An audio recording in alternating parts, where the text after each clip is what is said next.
Welcome to Islamic Life Coach School Podcast. Apply tools that you learn in this podcast and your life will be unrecognizably successful. Now your host, Dr. Kamal Akhtar. Hello everyone. Peace and blessings be upon all of you. Today I'm coming to you with another powerful interview with a successful life coach, Shazia Imam. She is an award-winning speaker and host of the Top 12 podcast, Feminine and Fulfilled, also known as the Life Engineer. She is an ICF Certified Life Coach, but in her previous life she was an engineer with 2 decades of experience in Fortune 500 companies. She left it all to follow her soul's calling to help women unleash their authentic self and live purposefully. As a recovering people-pleasing perfectionist, Shazia knows all too well the empty feeling even when you seem to, quote-unquote, have it all. After experiencing her own life fall apart, after losing her son and then her husband, Shazia realized it was a divine push to begin living her real life.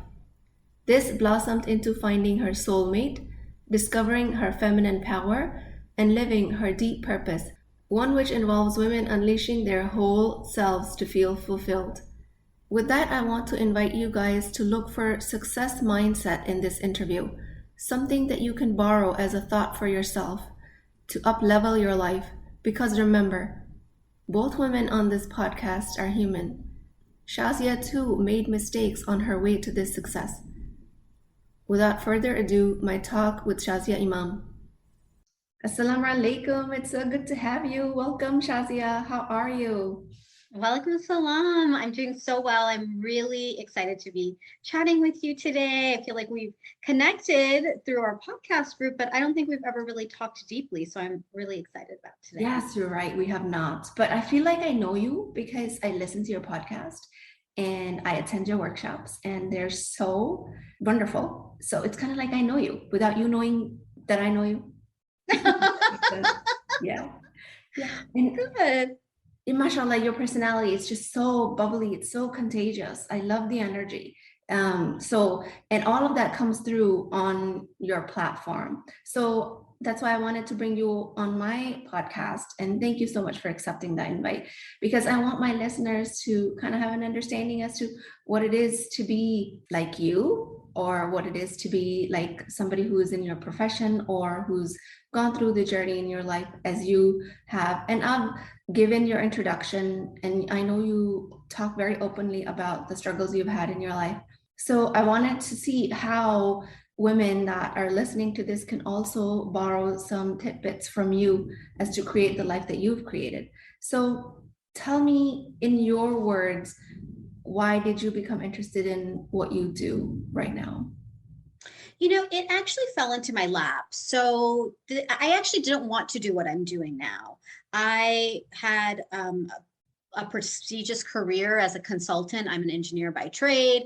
I never really loved it, but it was good. And there was a part of me that wanted something more, but I couldn't quite tap into what that was. So for at least a decade, I was asking myself, should I get my MBA? Should I start a business? Should I do XYZ? And I wanted to figure something out before actually doing it. And I used to be such a researcher and very practical. I used to call myself Miss Practical. And what's interesting is that I had a number of people tell me you should be a coach. And I was like, oh my God, coaches are so weird. They're like the women who wear boho dresses and spin in a circle in the field and like their head is in the clouds. And I'm like, there's no way that I am going to become a coach. Like, you've got to be kidding me. And so I kept getting this feedback, and I would have women and men too, actually. I would have people come to me and say, Shazia, remember that one conversation we had? I totally changed my life after that. And I would be so happy for them. And I loved that for them. But I couldn't understand that natural skill that I had, that genuine satisfaction I got from seeing people succeed, I didn't realize that could actually be a career. I come from a family of Indian immigrant parents, and I was doing the quote unquote right thing. So to answer your question, how I really ended up in this, because I didn't want to, is that when I went through a very difficult hardship in my life, when I was actually going through my divorce and my marriage was ending after our son had passed away, and I really didn't know what was happening with my life, I just thought to myself, well, why not? Let me just take some training. Mm. And that training, from the first day, it was like I met my soulmate in terms of what I'm supposed to do. And it was a match made in heaven. And ever since that very first training, I've been coaching ever since. And that was back in 2014. Wow, mashallah. I know. So like the life coaching industry is young in itself. So you've been doing it for a while. That's good. Mhm. So it's fascinating to notice that you kind of always knew you wanted something more, but until kind of life shakes you to your core, you don't ask that question seriously. And sometimes some people come to their true realization of life after something dramatic happens. Sometimes people come to it for other reasons, but sometimes when Allah subhanahu wa ta'ala gives you tests in your life, it breaks you rather than make you. So, mashallah, it's so uplifting almost that you were able to find your strength. And you kind of painted an impractical picture of a coach, which is exactly how a lot of times coaches are perceived, with the cloud in the heads and all big talk. And it's kind of like, dude, we're going through these life experiences, we are evolving ourselves. That was a very clear picture that you painted there. Also, when you said it was your natural skill, that kind of caught my attention, because a lot of times we think that our natural skills are not in demand and we kind of ignore that part of us. Can you speak to that a little bit? Yeah, it's really interesting. Again, I just want to go back to, I grew up in an Indian family. So I imagine some of the women listening are like, oh yeah, shaking your head if you were born with either Desi parents or any, parents who are from overseas. And the focus was education. The focus was get educated, get a good degree, get a good job, and then live your life. And then you add on that, being a woman, then you find fulfillment once you get married and you have a family, and then you have the house, and then you're complete. And so it's really interesting when, at least for me, I grew up like that, and I really did buy into that. And when I actually found myself with all of those things, I found myself still desiring more, feeling unfulfilled, feeling like, wait, but I know that I'm meant for more. Like, I knew I was a very talented woman. I'm ambitious.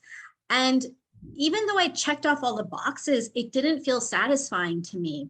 And so what I couldn't believe at the time, and it's hard because you can't quantify this on paper, but it was very difficult for me to imagine that I could be successful, I'm doing air quotes, successful on the outside, but also on the inside, from something that was so radically different from the very stable, secure future that my parents had told me to follow. And this is the thing that I really believe holds women back, is that we can't imagine that what we are passionate about, what we love to do, what we are talented at. And if you take all of these things, there's a fantastic book called The Big Leap by Gay Hendricks. And he talks about the zone of genius. So your zone of genius is actually when you take all of these things, your passions, your talents, your skills, and like what you feel really lit up doing, this is your zone of genius. And when you tap into this, you have unlimited potential. It's only our own fear that we don't believe that that's possible. It's only our own fear of, well, I haven't seen somebody else do it, so how is that possible? Or how can I make the money? Or how can I be secure and comfortable? And so we stop ourselves, myself included. I stopped myself. And if we really think about this in a deep way, Allah subhanahu wa ta'ala has created us in such a way that we are supposed to do the thing that Allah created us with these passions and talents for. And it's Allah's responsibility to provide our sustenance. Allah is a razak, the one who provides sustenance. So it's such a level of faith and trust to go to a place that actually you will love the most, that you will feel lit up by the most. And yet it is the scariest thing that day in and day out, I see women holding themselves back in, and I myself did for way too long also. That's so powerful. I love the connection that if we have deep enough faith in Allah subhanahu wa ta'ala being the provider, then we find that cushion against that fear that's always telling us, no, don't go, don't explore, just give in to what the society is feeding you as a script of what it should be. And it all comes back to that fear versus faith. And you can find a lot of strength in that. That's beautiful. Like, I'm totally going to borrow that thought right there. So it also is interesting to me that everyone defines success differently. And you mentioned that you're quote unquote successful on the outside, but you can also be successful on the inside. Like, what do you mean by the inside? Yeah, so to me, the inside is, how do you feel when you put your head on the pillow at night? That's my success metric. So I think many people can be successful on paper. You can have a great career and you can check off, you have the family, or you have the house, or you have the things that, again, society and culture shows us, oh, now you've made it, right? So like, your resume of success can look good, but if you put your head on the pillow at night and you don't feel fulfilled, you don't feel content, you don't feel at peace, then what is it for? Like, what is it really for? And this is the bigger conversation that, consumerism selling you all of these other things. It's trying to sell you a lifestyle. It's trying to sell you like, and then you'll be successful and you'll have all the money and you'll have the love and you'll have all these things. And actually what we're looking for is that deeper inner sense of fill in the blank, that deep feeling that you're yearning for. For me and the women and the clients that I work with, almost always is fulfillment, peace, contentment, freedom. These are the four things over and over again that I hear and I experience myself too. So when you have those things, it doesn't matter what's on the outside. And look, you get to have the outside too. I'm all about it. Like, you get to be totally fabulous on the outside, but really when you can connect to this deeper success on the inside, you can actually have that today. You can have that even if circumstances are really difficult in your life, or even though on paper life doesn't look like what you want it to be, you can still tap into those deeper feelings. And when you do that, the other things will come to you. I think we do this thing as a society where we're looking outwards all the time for that outward success and then feeling empty on the inside. And it's actually quite the opposite. You want to find that fullness on the inside, and then all of the things will come to you. It's a big paradigm shift in the way that society works. Yeah. So we're, instead of doing things outside in, we're doing them inside out. So that's the difference in approach, kind of like in 180 of what consumerism teaches us. And there's no school for that. Maybe nobody in school really teaches you that. It's something that really rattles your brain right there, that you could find that fulfillment now. You don't have to fix anything with the outside of you, or any achievement or any mark that you have to get to before you can get that achievement, before you can get that sense of success from within. It's interesting that you have experience in the corporate world and in the coaching world. What do you think people misunderstand the most about what you do? Well, I think the number one misconception about what I do is that I'm a therapist. I get this question all the time. How is coaching different from therapy? And it's such an interesting question because I have done like decades of therapy. I've been in therapy for so long. I'm a huge advocate for therapy. I think it's really, really important, but coaching and therapy are so different from each other. So when I think about therapy, I spent a lot of time in therapy because I needed to process how I grew up. I needed to process past traumas, past experiences, work through a lot of the deeper feelings. And that was really important because if we don't look behind, then it's like this backpack that's filled with rocks and boulders and so much weight that's sitting on you. And if you don't actually deal with letting all of that go, you're just going to carry it, and it's going to be a much more difficult journey forward. But coaching is very much the journey forward. Where do you go from here? How do you take aligned action? What are your big dreams? Where are you holding yourself back? And how can you really not just take the step forward, but I like to tell my clients, how do you get to fly? Let's move away from, again, the very typical paradigm and conversation we're having where you have to take one step and then the next step and then the next step. I really believe that you can fly and soar if you start really trusting in Allah. So I get this the most, and it is a really big misconception. So I think people miss an opportunity to know that coaching is the support to have you be free and to fly and to live that life that you wish for inside, and you're wanting it to happen, but wondering why it hasn't yet. So I see one other thing I see related to that is, and whether it's therapy or coaching, because I think they're both very important, but I see a lot of women wondering, well, why do I need support for this? Like, why can't I do it on my own? And the truth is, if we look at internal or external successful people, they have support. The most successful people, if you read their biographies, you will hear time and time again that they had support.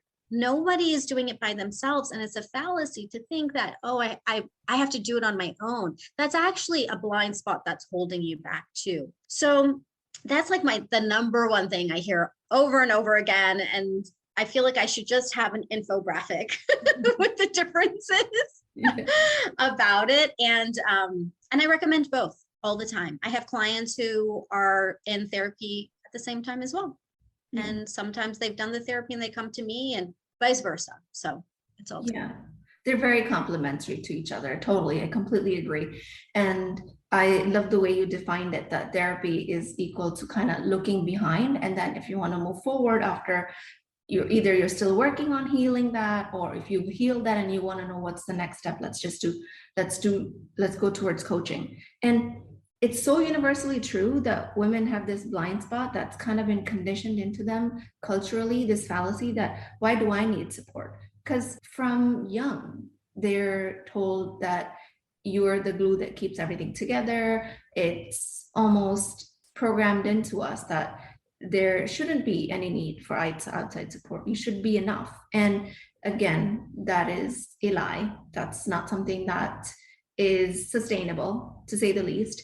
And not to mention, again, if you do want to find that success inside and out, support is not only needed, it's absolutely essential. There's no way around it, because the thing that sabotages us is sometimes within ourselves, and it's hard to see that from within yourself. Sometimes the way I describe therapy is that you're kind of like, you're in a hole in the ground, and it's hard to give coaching to somebody who's so far deep inside.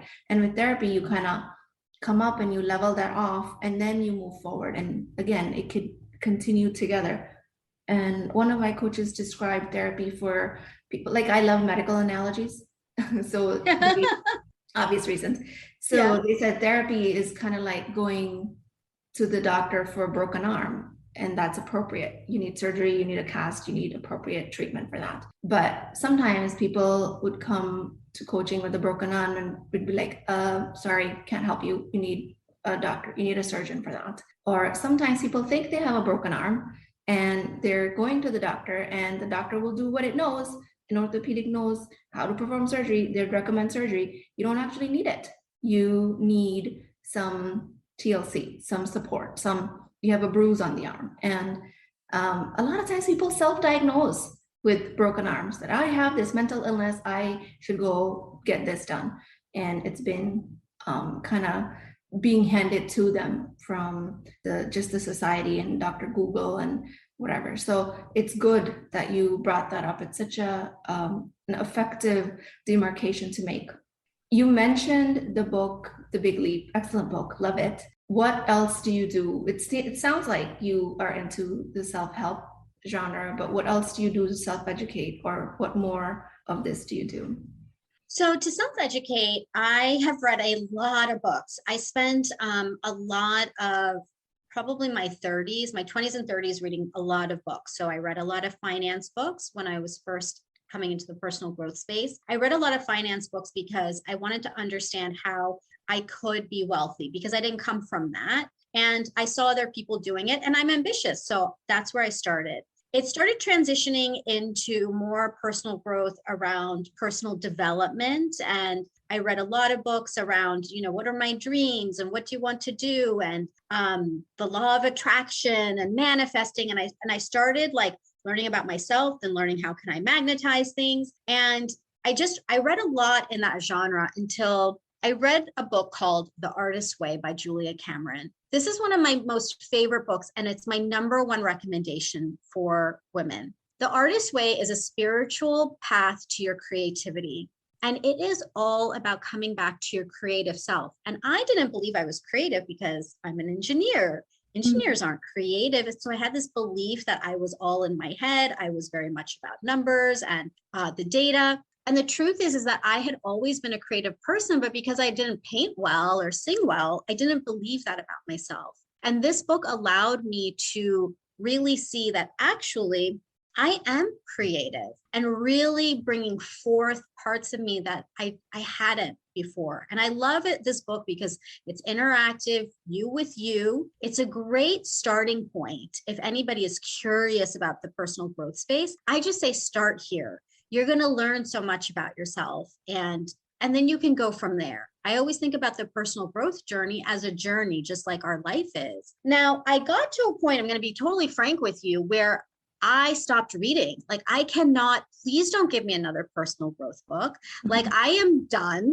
I think I have read everything. If you name something, I've probably read it. So I feel like I did my schooling and now I'm complete. And what really is impactful for me now, and again, my experience with women is through experiential learning. So actually experiencing things, whether it is experiencing a workshop or experiencing something creative or experiencing a getaway. When you can actually be in something that is experiential, you can embody what it is that you are looking to have, to be in. Because when I was talking earlier about that success, having like starting with the success inside and out, again, if we're always looking for when this thing happens, I will feel or be XYZ, that energy will always be there, that it's far away. But when you do something experiential and you're either learning or you're embodying, your brain sees it as a reality. So for me, some of the most expansive things have been experiential leadership training, where I am able to embody my leadership today, now, in a guided way that has allowed me to see like, oh, I am a leader. I don't have to wait to be a leader. I am a leader. Here's how it feels. Okay, now here's where I go from here. I think this kind of learning it's transformational. It's transformational. It is the thing that allows you and your brain also to understand, oh, this is real.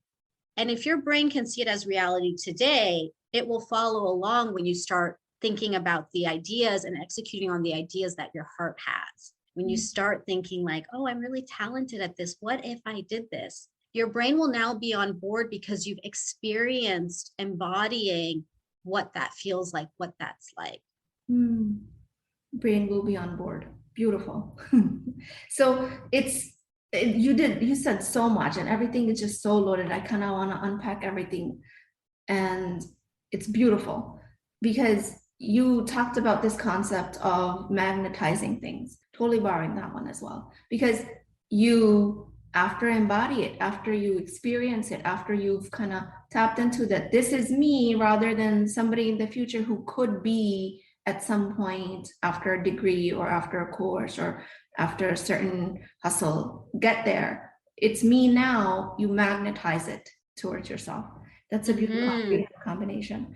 And redefining creativity. I have people around me who tell me that, oh yeah, I don't paint, or I'm not a poet, or like how I'm not really a creative person. And I'm like, do you wear your hijab a certain way? Do you wear makeup? What about your hairstyle? Do you pick your house decor? These are all creative expressions. And creativity is so innate in us that to deny that is to deny like breathing almost to yourself. Yes. And it's good to make that connection that there are other levels of creativity than you can tap into besides being a paid artist. And the experiential learning that you talked about, it's incredible. Like I'm still at the point where I love to read books, at least 3 a week. And again, I've read Wow. everything a lot. Get it, girl. I'm in a consumer phase. I give myself a break and then I go back to it because I miss it. I miss the information. But the most that I learn from each book is what I implement, was what I experience. Because again, we're created as experiential beings. We create our reality through the vision of our minds. And that's what becomes familiar to us. So that's when you said it so beautifully that I am a leader now. I don't have to become a leader 5, 10, 20 years from now at the end of my career or after retirement or whatever the case might be. And when you start to embody that, you start to attract that towards yourself. It's just, I think that's such a beautiful concept that you put together so nicely. I do want to ask you just one more question before we stop this interview. And Sure. that is about, what is your next level? What do you imagine yourself to be in the next phase of your life? It's such a good question because I was just sitting with that question yesterday and I'm not really sure. What I'll say is this: I don't actually know what my next step is, but I can answer your question because it actually allows me to think further ahead to the future. Even though I am a seasoned coach and I've been doing this for quite some time, I still have the same questions like I did when I first started. I still go through, what am I doing now? And other people will be like, Shaz, it looks like you have everything all together. And I'm like, yeah, but I still come up against questions. I'm still always looking for my next cut and my next level. So if you were to ask me, what's your next step? You would have me stumped. But when I think about myself in terms of long term and where I really see my next level being is that I've always seen myself as a leader of leaders. And what I mean by that is that I know innately that my role isn't that I'm going to solve every problem in the world. And we have a lot, right? I mean, there's so many things that we could talk about today that are devastating. And it breaks my heart.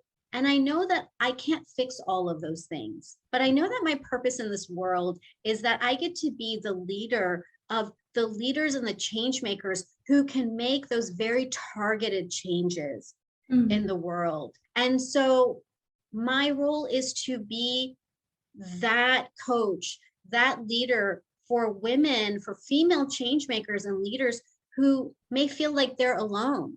This is what happens as you really start moving further up in your success and where you want to be. It can start to feel lonely. It can start to feel like people don't really understand me. And I want a place for women at that level and that caliber to have a place to just collect, be held, be seen, be witnessed, and then also have their up level, because whatever they're doing is really important. What they're doing, if they don't have that right support, they won't be able to make that change. So this is where I see myself. I see myself as the coach, that woman where leaders say, oh my gosh, have you worked with Shazia? You need to work with her because she's going to be the one who sees you. And in many ways, I'm already living that now. My clients are really phenomenal women and so successful in their own right and such change makers. And I just see myself continuing in that place and that expanding. Yeah, there's always another level of growth. That's how I feel women, human beings in general, are created.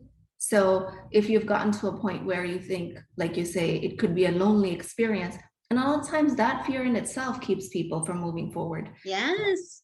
Can't be more successful than that. I'm going to lose my friend. I'm going to lose my circle. I'm going to lose my community. And it's incredible to find that you're actually providing a safe space for that. And you're at that level where you're having to find out that there is a need for that space, mashallah.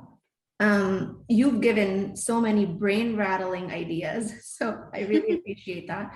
And inshallah, my listeners will appreciate that as well.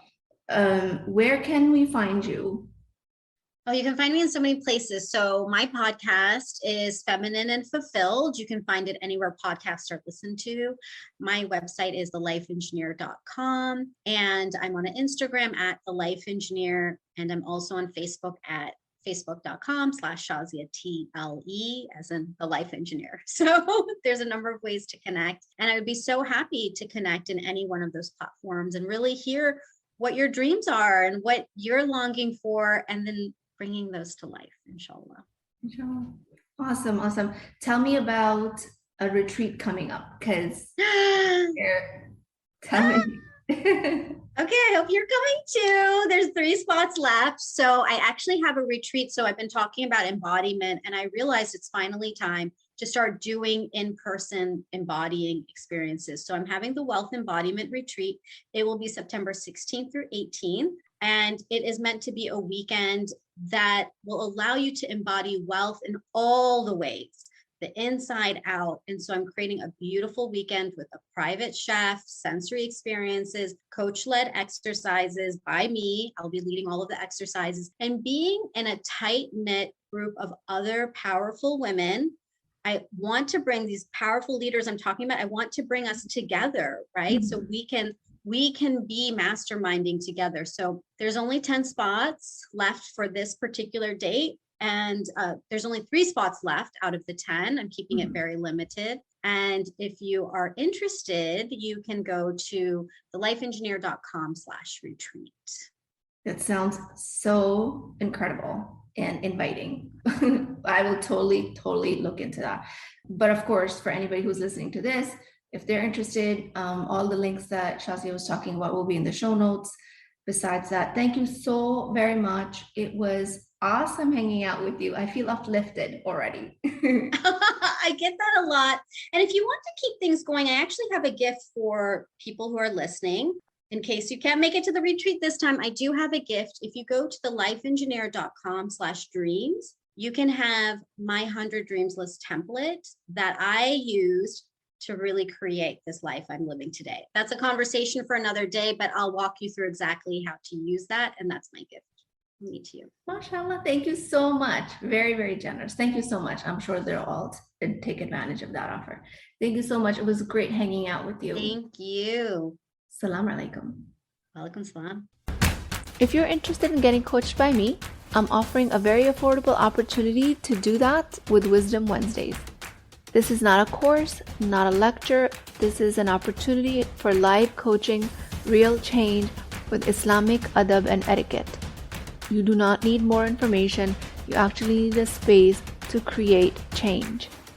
At $19.99 a month, which is the price of takeout dinner, you as a Muslim woman will create confidence, intimacy, and connection without shame or fear of judgment, because your privacy is my highest priority.